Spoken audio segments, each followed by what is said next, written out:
रोहन कुछ ही दिन पहले एक नए अपार्टमेंट में शिफ्ट हुआ था। अचानक रात में उसकी आंख खुली और वो चौंक कर उठा।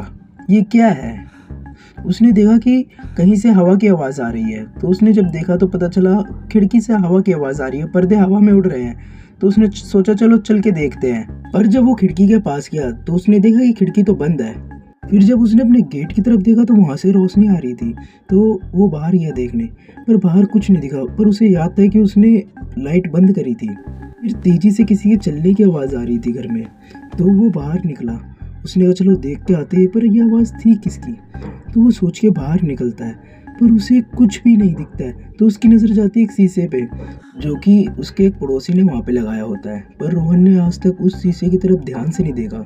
जब रोहन ने उसे ध्यान से देखा तो रोहन थोड़ा चौंक गया, क्योंकि उसमें रोहन तो था पर कुछ अलग।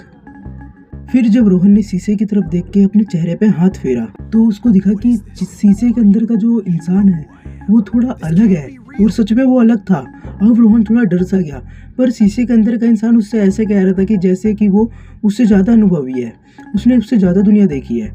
फिर रोहन कहता है तुम आए किस लिए हो? तो वो कहता है मैं तुम्हें लेने आया हूँ। फिर शीशे की तरफ एक हाथ दिख के ओझल होता है। फिर जैसे ही हाथ ओझल होता है वहाँ पे फिर से वही इंसान प्रकट होता है और वो कहता है मैं तुम्हें लेकर ही जाऊँगा। फिर वो शीशे पे धीरे से हाथ मारता है तो शीशे पे क्रैक सा आ जाता है, और जब रोहन उस क्रैक पे हाथ लगाता है तो वहाँ पे एक काली सी परछाई नजर आती है।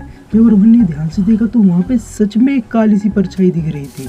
अभी वो काली सी परछाई उस शीशे के ऊपर हावी हो रही थी, और आखिरी में शीशे में से एक काला सा साया निकलता है जो रोहन को पकड़ के उसके अंदर ले जाना चाह रहा था, और आखिर में वो काला साया रोहन को ले जाता है।